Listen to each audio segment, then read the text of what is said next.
Napapansin mo ba na kahit anong pilit mong mag-ipon, parang laging may humihila pababa sa pera mo? Minsan kakasweldo mo pa lang, pero ilang araw lang parang wala nang natira. At ang masakit pa, hindi mo rin minsan alam kung saan talaga napupunta. Hindi naman ibig sabihin na tamad ka o maliit ang kita mo. Sa totoo lang, maraming tao ang nauubusan ng ipon dahil sa mga simpleng habits na hindi nila namamalayan araw-araw. Kaya sa video na ito, pag-uusapan natin ang 7 dahilan kung bakit nauubos ang ipon mo. Pero bago yan, pakilike muna nitong video at sana ay tapusin mo ito hanggang dulo dahil baka isa rito ang dahilan kung bakit hirap ka pa rin makaipon hanggang ngayon. Ang number 1 ay walang malinaw na budget. Isa sa pinakakaraniwang dahilan kung bakit nauubos ang ipon ng maraming tao ay dahil sa simpleng bagay lang. Wala silang malinaw na budget. Hindi naman ibig sabihin na maluho agad ang isang tao. Ang problema lang, kapag hindi mo talaga alam kung saan napupunta ang pera mo, mahirap kontrolin ang gastos. Halimbawa, pagkasweldo mo, feeling mo marami kang pera, kaya napapakain ka sa labas, napapa-order online, napapabili ng kung ano-ano, o minsan simpleng milk tea, kape, snacks, at maliit na gastos lang araw-araw. At dahil maliit lang tingnan bawat isa, pakiramdam mo okay lang. Pero pagdating ng katapusan ng linggo o buwan, magtataka ka na lang kung bakit halos wala nang natira. At ang masaklap dito, maraming tao ang hindi naman talaga aware na sobra na pala ang gastos nila. Akala nila, minsan lang naman o maliit lang naman ito. Pero kapag pinagsama-sama mo lahat ng maliit na gastos na yan sa isang buwan, minsan libo-libo na pala ang nawawala. May iba pa nga na kahit tumataas ang sahod, parang ganun pa rin ang sitwasyon. Pero bakit? Dahil habang lumalaki ang kita, lumalaki rin ang gastos. Kapag walang malinaw na budget, natural lang nasasabay ang lifestyle sa income. Kaya kahit mas malaki na ang kinikita, hirap pa rin makaipon. Ang totoo, hindi naman kailangan maging sobrang kuripot para makaipon. Kailangan mo lang talagang malaman kung magkano lang ang kaya mong gastusin sa bawat bagay. Magkano para sa pagkain, bills, luho, ipon, at emergency. Kasi kapag may budget ka, mas nagiging conscious ka sa bawat labas ng pera. Hindi ibig sabihin na bawal ka ng gumastos. Ang ibig sabihin lang, kontrolado mo kung saan napupunta ang pera mo kaysa parang kusa na lang itong nawawala. At tandaan mo ito, hindi madalas sa malaking gastos na uubos ang ipon. Kadalasan, nasa maliit pero paulit-ulit na gastos na hindi natin namamalayan araw-araw. Ang number 2 ay hindi marunong humindi. May mga pagkakataon na alam mo namang dapat kang magtipid pero napapa-oo ka pa rin. Yung tipong may nagyayang kumain sa labas at kahit iniisip mong medyo tight ako ngayon, sasama ka pa rin. O kaya may kaibigan o kamag-anak na nanghiram ng pera at kahit may sarili ka ring gastusin, hindi mo matanggihan. At minsan pagkatapos mong gumastos, saka mo lang marirealize na sayang, pwede ko sanang maitabi yon. Ganito ang nangyayari sa maraming tao kaya mabilis maubos ang ipon nila. Hindi dahil sobrang laki lagi ng gastos, kundi dahil hirap silang humindi. Minsan sa ibang tao, minsan sa cravings, at minsan kahit sarili nilang impulses. Yung simpleng salitang tara kapag may sale, may gala o may bagay na gusto mo kahit hindi naman kailangan, unti-unting kumakain sa ipon mo. At ang problema, kadalasan hindi mo agad ramdam dahil pa isa-isa lang ang gastos. Pero kapag pinagsama-sama mo lahat sa loob ng isang buwan, malaking pera na pala ang nawawala. May mga tao kasing natatakot mapag-iwanan, masabihang madamot o mawalan ng pakikisama. Kaya kahit hindi napasok sa budget, go pa rin. Ang ending, nauuna pang maubos ang pera kaysa sa sweldo. Kaya mahalagang matutunan mong humindi minsan. Dahil hindi lahat ng yaya kailangan mong samahan. Hindi lahat ng gusto kailangan mong bilhin. At hindi lahat ng humihingi ay kailangan mong pagbigyan agad. Dahil kung bawat bagay ay oo ka ng oo, mahihirapan ka talagang mapanatili ang ipon mo. At bago ang number 3, kung bago ka lang dito, baka naman pwede mong pindutin ang subscribe button. Malaking tulong na ito sa ating channel at para lagi ka ding updated sa mga susi sa pagyaman videos. Ang number 3 naman ay lifestyle inflation. Isa pang dahilan kung bakit hirap makaipon ang maraming tao ay dahil sa tinatawag na lifestyle inflation. Ito yung habang lumalaki ang kinikita mo, mas lalo ring lumalaki ang gastos mo. Halimbawa dati, okay ka na sa simpleng pagkain, simpleng cellphone o simpleng gala. Pero nung nagsimula kang kumita ng mas malaki, unti-unti ring nagbago ang lifestyle mo. Mas madalas nang mag-order, mas mahal na ang gustong bilhin at minsan pati mga bagay na hindi mo naman kailangan nagiging normal na gastusin na rin. At dito maraming naloloko dahil pakiramdam nila okay lang gumastos kasi mas malaki naman na ang income ko. Ang problema, imbes na dumami ang naiipon, sumasabay lang din pataas ang lifestyle. Kaya kahit tumataas ang sahod, parang paycheck to paycheck pa rin ang buhay. Walang masama sa pag-improve ng lifestyle mo lalo na kung pinaghihirapan mo naman ang pera. Pero kapag bawat dagdag kita ay may katumbas ding dagdag luho at gastos, mahihirapan ka talagang makabuild ng savings. Minsan hindi maliit na sweldo ang problema, kundi yung lifestyle na unti-unting lumalamon sa income mo. At ang number 4 ay dahil puro utang at hulugan. Ang sarap sa pakiramdam kapag may bago kang damit, bagong cellphone, motor, appliance o kahit anong matagal mo nang gustong bilhin. At dahil uso na ngayon ang hulugan at madaling umutang, parang pakiramdam natin kaya na nating bumili kahit hindi pa sapat ang pera. Sa umpisa, maliit lang tingnan ang monthly payment. Parang iniisip mo, okay lang naman, kaya ko naman bayaran kada buwan. Pero habang dumarami ang hulugan at utang, doon mo mararamdaman na parang may nakaabang lagi sa sweldo mo. Pagkasahod pa lang, bawas agad para sa utang.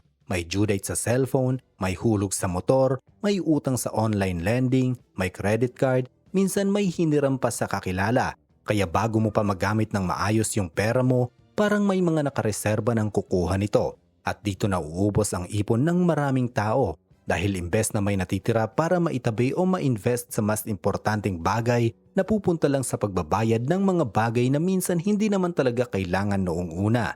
Mas mahirap pa rito, may ibang tao na uutang ulit para pambayad sa naunang utang. Kaya paikot-ikot lang ang problema. Imbes na makaangat financially, lalo lang nababaon. Walang masama sa hulugan kung talagang kailangan at kaya ng budget mo.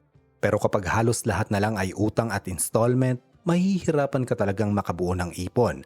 Dahil habang ang future income mo ay naka-advance na sa mga bayarin, mas konti na lang ang perang natitira para sa future mo mismo. Kaya minsan, hindi mababang sweldo ang totoong problema, kundi yung sobrang daming obligasyon na binabayaran buwan-buwan na unti-unting umuubos ng ipon mo. Ang number 5 naman ay walang emergency fund. Maraming tao ang okay naman sana sa paghawak ng pera hanggang sa may biglang emergency. Isang pagkakasakit lang, nawalan ng trabaho o may kailangan bayaran na hindi inaasahan, biglang ubos ang ipon. At ito ang problema kapag walang emergency fund. Kapag may dumating na biglang gastos, wala kang ibang huhugutin kundi yung savings mo mismo. Yung perang matagal mong pinag-iipunan, minsan isang iglap lang nawawala dahil sa emergency na hindi mo naman kontrolado. Relatable ito lalo na sa mga taong kada sweldo ay halos sakto lang ang pera. Kaya imbes na magtabi para sa emergencies, nauubos agad sa bills, pagkain at araw-araw na gastusin. Hanggang sa dumating yung panahon na may biglang problema. Mapipilitan kang mangutang o galawin lahat ng ipon mo. At ang masakit pa minsan, hindi naman luho ang dahilan kung bakit nauubos ang pera mo. Talagang may mga bagay sa buhay na hindi mo inaasahan. Kaya mahalagang may emergency fund kahit paunti-unti lang ang maitabi mo. Dahil ang emergency fund, hindi yan para yumaman ka agad. Protection yan para hindi ka agad bumagsak financially kapag may hindi inaasahang pangyayari. Kaya kung gusto mong mas maprotektahan ang ipon mo, mahalagang matutunan mong magtabi hindi lang para sa once o future plans, kundi para rin sa mga problemang pwedeng dumating anumang oras. Ang number 6 ay impulsive buying. Na-experience mo na ba yung wala ka namang balak gumastos, pero paglabas mo ng mall o pag-check mo ng online shopping app, may nabili ka na naman. Tapos sasabihin mo sa sarili mong okay lang, minsan lang naman. Pero pagdating ng katapusan ng buwan, mapapansin mong ang dami mo palang nabili na hindi mo naman talaga kailangan. Yan ang epekto ng impulsive buying. Maraming tao ang nauubusan ng ipon hindi dahil sa isang malaking gastos, kundi dahil sa sunod-sunod na maliit na gastos na ginawa lang dahil sa bugso ng emosyon o excitement. Yung tipong nakita mo lang na naka-sale, feeling mo kailangan mo na agad bilhin, o kaya bored ka, stressed, malungkot, o gusto mo lang pasayahin ang sarili mo kaya napapa-check out ka nang hindi mo pinag-iisipan. At aminin man natin o hindi, sobrang dali ng gumastos ngayon. Isang pindot lang sa cellphone, pwede ka na bumili agad kahit hindi mo pa talaga kailangan yung item. Kaya minsan, mas mabilis pa tayong makapag-check out kaysa mag-isip kung importante ba talaga yung bibilhin natin. Ang problema rito, habang paulit-ulit mong ginagawa yan, unti-unting nauubos ang perang dapat sanay naiipon mo. Yung maliit na, okay lang naman ito, na gastos, kapag pinagsama-sama, minsan libo-libo na pala sa loob ng isang buwan. At kadalasan, yung excitement na pagbili ilang araw lang nawawala rin. Pero yung bawas sa pera mo, nandun pa rin. Kaya mahalagang matutunan mong i-control minsan yung urge na bumili agad. Hindi porket gusto mo ngayon, kailangan mo nang kunin agad. Dahil kung lagi kang padalos-dalos sa paggastos, mahihirapan ka talagang mapanatili at mapalaki ang ipon mo. At talaga namang nakakatuwang umabot ka hanggang dito. I-comment mo naman sa ibaba kung taga saan ka para alam ko kung hanggang saan nakaabot ang videong ito. Ang number 7 at panghuli natin ay dahil walang financial goal. Madali talagang gumastos kapag wala kang malinaw na pinaglalaanan ng pera mo. Kasi kapag wala kang financial goal, parang wala ring direksyon kung bakit ka nga ba nag-iipon. Halimbawa, may extra kang pera ngayon. Dahil wala ka namang specific na target o plano, mas madali mong magastos sa pagkain, gala, online shopping o kung ano-anong bagay na gusto mo lang sa moment na yon. Kasi sa isip mo, okay lang naman. Wala namang goal na iniisip na baka maapektuhan. Pero iba kasi kapag may malinaw kang dahilan kung bakit ka nag-iipon. Halimbawa, gusto mong magpatayo ng bahay, makabili ng motor, makapagnegosyo, magkaroon ng emergency fund, o gusto mo lang makasigurado na hindi ka mahihirapan balang araw. Kapag may ganong goal, mas nagiging maingat ka sa pera mo dahil may iniingatan kang future. Maraming tao ang gustong makaipon, pero hindi nila alam para saan ba talaga yung iniipon nila.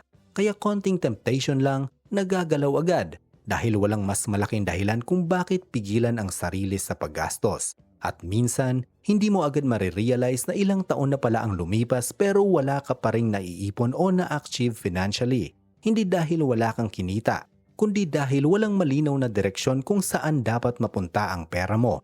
Kaya mahalagang magkaroon ka ng financial goal, kahit simpleng target lang sa simula. Dahil kapag alam mo kung para saan ang bawat tinatabi mong pera, mas nagiging disiplinado ka at mas mahirap galawin ang ipon mo sa mga bagay na hindi naman talaga importante.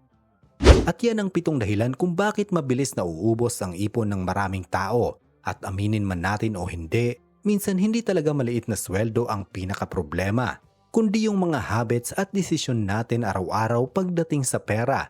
Ang magandang balita, kahit pa isa-isa, pwede mo naman itong baguhin. Hindi mo kailangang yumaman agad para makapagsimulang mag-ipon.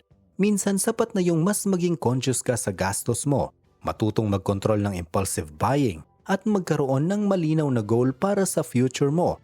Kaya ikaw, alin dito ang pinaka-relatable sa'yo? I-comment mo sa ibaba dahil baka marami ring makarelate sa experience mo. At kung nagustuhan mo itong video ay huwag mo namang kalimutang pindutin ang subscribe button para kapag nag-a-upload ako ay mapapanood mo kaagad. At hanggang dito na lamang muna, naway nasa mabuti kayong kalagayan. Laging tatandaan, ang utak nyo mismo ang susi sa pagyaman. Goodbye.